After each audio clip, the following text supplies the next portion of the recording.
Ano ba? Kalama yung mahal. Ano? Paghibok mahal. Good! Good afternoon. Banana Q, sir. Dapat libre lang na para baka mga sa may nyo sa vlog. For the future!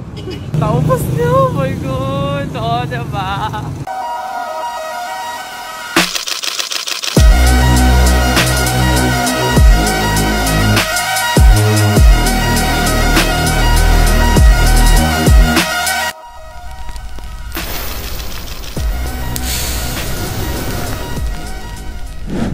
Hi mga ka-auntie, so ngayon nga samahan niyo ako maglilibot tayo ng Banana Q. Hala, maglilibot? I mean mga ka-auntie, maglalako ngayon tayo ng Banana Q, o diba? May pag-ganun na tayo na excited na mga ka-auntie, kailangan na kasi natin magkayod-kayod. Siyempre mga ka-auntie, hindi lang dapat tunganga lang always, kailangan din natin magsipag. Wow, sa akin galing yung sipag na salita ah. Anyways mga ka-auntie, so yan na nga, lumabas na kami ni ate sa bahay. At naglakad-lakad na nga dyan kami mga ka-auntie palabas sa subdivision namin. So nandito na nga ako mga ka-auntie malapit sa tindahan ni Tita Nemi. Siyempre, bebentahan ko si Tita Nemi dyan. At habang palapit na nga ako sa tindahan ni Tita Nemi, nakita ko tong si Kuya Driver. Siyempre, inalok ko si Kuya Driver, sabi niya daw hindi daw siya kasi kaka-lunch niya lang daw. So ito na nga yung eksena ko dyan kay Tita Nemi. Bakli hapon ta, Banana Q. Diyan ka bligya ka rin galing. Yeah. Hindi ko ka-vlog ka lang bigya. Abay, vlog pero kay hayaan sa vlog. Hi!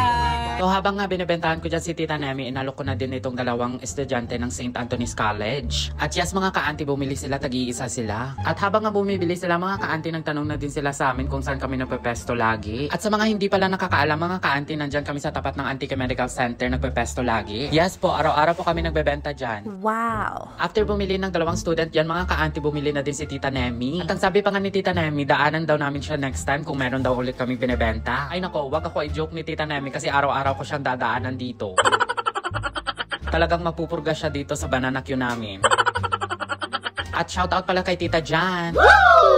O ano na mga ka-auntie, dito na kayo bumili sa tindahan ni Tita Nemi. At kompleto pa yung binibenta dito ni Tita sa sari-sari store niya. Wow! At after nga bumili ni Tita mga ka-auntie, nadaanan ko dito si ate. At hindi pa nga daw sana si ate bibili kasi kaka-lunch lang daw nila. At syempre, ang sabi ko kay ate, panghimagas na lang. At hindi din nakatanggid yan si ate mga ka-auntie, bumili na din siya ng 3 piraso. Yan mga ka-auntie, kakalabas lang natin pero medyo madami na yung nabawas sa binibenta natin. At after nyan mga ka-auntie, lumabas na din kami at naglakalakan na din kami dito sa highway. Ay nako, tingnan nyo naman yung parmahan ko ngayon mga ka-auntie, balot na balot ako ngayon kasi sobrang init. At fast forward na nga mga ka-auntie, nandito na din ako sa tapat ng Antique Medical Center. At pumasok na din ako dyan mga ka-auntie, baka kasi merong bumili sa kanila. Kaso walang bumili dyan mga ka-auntie kasi busog pa daw sila at kaka-lunch lang daw nila. At 1 PM na din kasi kami ni ate naglalako dito. So ayan mga ka-auntie, nandito na tayo sa Robinsons. Sabi ni ate, dito daw kami magbebenta sa mga tricycle driver. At ayan mga ka-auntie, binibentahan ko na nga ulit dito yung mga tricycle driver. At ito na nga mga ka-auntie, bumili na din si kuya sa akin dito. Sabi niya daw, kahit kaka-lunch lang daw, bibili daw siya talaga sa akin. Kasi daw sabi niya, maganda daw yung nagbebenta. Long feeling.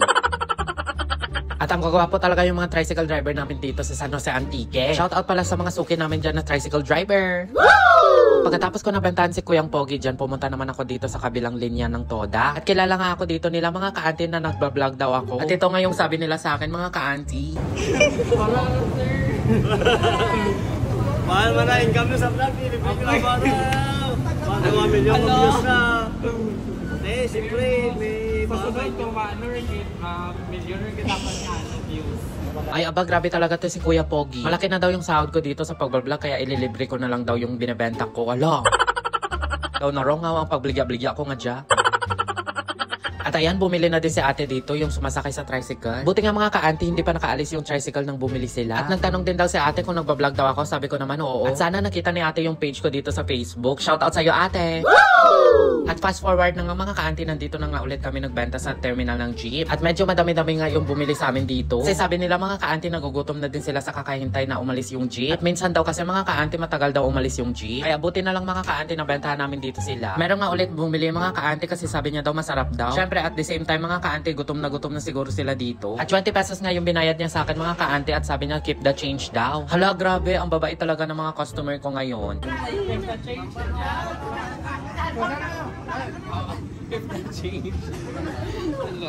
Hala, thankful talaga ako sa mga customer na mababae. Thank you nga ako ng sobra sa kanya mga ka-auntie kasi sabi niya daw keep the change na. Malaking bagay na din kasi yun mga ka-auntie yung 5 pesos. At fast forward na nga mga ka-auntie at nadaanan ko itong Mama's Food Cart. Ibinantahan ko nga dito sila Emma mga ka-auntie. Kaso sabi nila mga ka-auntie kaka-lunch lang daw nila kaya busog pa daw sila. Kaya sabi ko sa kanila mga ka-auntie next time na lang silang bumili. Sa mga nagtatanong pala kung anong binebenta nila mga ka-auntie, mga fishball pala yung binebenta nila dito. At ang sarap-sarap din nga ng fishball nila mga ka-auntie. At pagkatapos niyan mga ka-auntie naglakad-lakad na din ako dito pabalik dito sa College Inn. At nakita ko itong si Poging Kuya. Inalok ko siya mga ka-auntie kung gusto niyang bumili kasi sabi niya daw wala daw siyang dalang pera. At sabi ko na lang sa kanya mga ka-auntie number niya na lang kukunin ko. Char!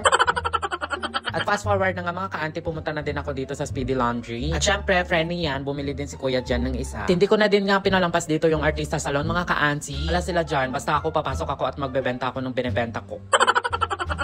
At pagpasok ko pala nga dito mga ka-auntie, super friendly talaga yung mga tao dito. Hello guys, come in! At hindi ko to inaasahan mga ka-auntie na tinanong niya yung mga customer niya kung gusto nila ng banana queue. Grabe, napaka-friendly talaga at mababait dito yung mga tao sa artista salon. 6 na piraso nga yung binili dito ni sir. Artist Salon, yes. Antique Brands located at Bagong Bayan Street. And don't forget my account. Follow. Ano ang about mo sir? Ramyers Cleva lang guys, na-search yun sa Facebook guys. Yes! So, follow na guys. My TikTok account is ram.co. Ano to madam? Ram!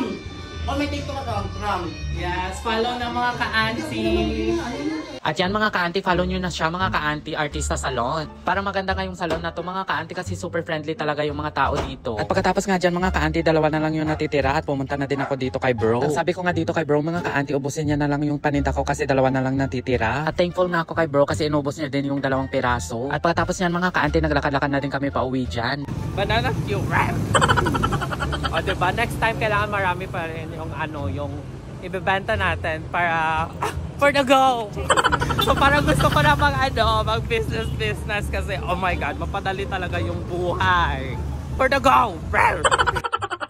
So ayan mga ka-auntie, mabilis lang nga naubos yung binibenta namin dyan. Parang hindi nga abot 1 hour yung paglako-lako namin dyan mga ka-auntie. At sa mga naghahanap pala mga ka-auntie ng boarding house, meron pala kaming room and bed space for rent dito. At yan lang sa ngayon mga ka-auntie. Bye!